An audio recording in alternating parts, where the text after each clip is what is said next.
In this lesson, we will see together les pronoms et déterminants indéfinis. But more precisely, we will see rien. So the main question is, what are les pronoms et déterminants indéfinis?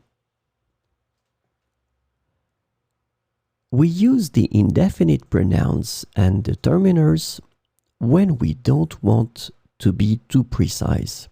And this is the key thing. These déterminants, pronoms indéfinis are used when we don't want to be too precise. And we would rather give a more general word to speak about a person, a place, or a thing. So it will be possible to use them for a person, a place, or a thing. So this lesson is about rien. And rien means nothing. It's a singular pronoun always used with ne. It is the negation of quelque chose and tout. So let's see some examples now. Je n'y peux rien. Je n'y peux rien. Elle ne veut rien faire. Elle ne veut rien faire. So you can see that ne is here and then rien will be after. Ne is here and rien is right after. So before and after your verb. It's also possible to start with it. Rien ne vous oblige à venir à la réunion.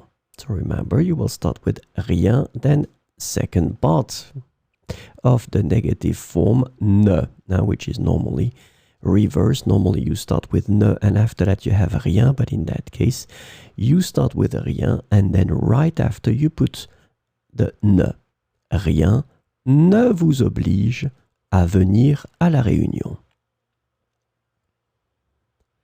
Rien n'est bon dans ce restaurant. Same concept here. You start with rien, then ne after. Of course, you drop the e because your verb is with a vowel. Rien n'est bon dans ce restaurant.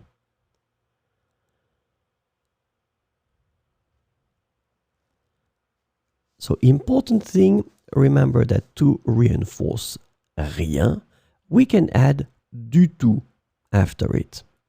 So let's see an example. Je ne veux rien du tout. So as you can see, we start with the ne. After that, we put rien, so before and after your verb, veut. And then to reinforce it, you put du tout after rien. Je ne veux rien du tout. Il n'a rien compris du tout. That situation, it's quite interesting because we have the negative form of comprendre in the compound tense passé composé.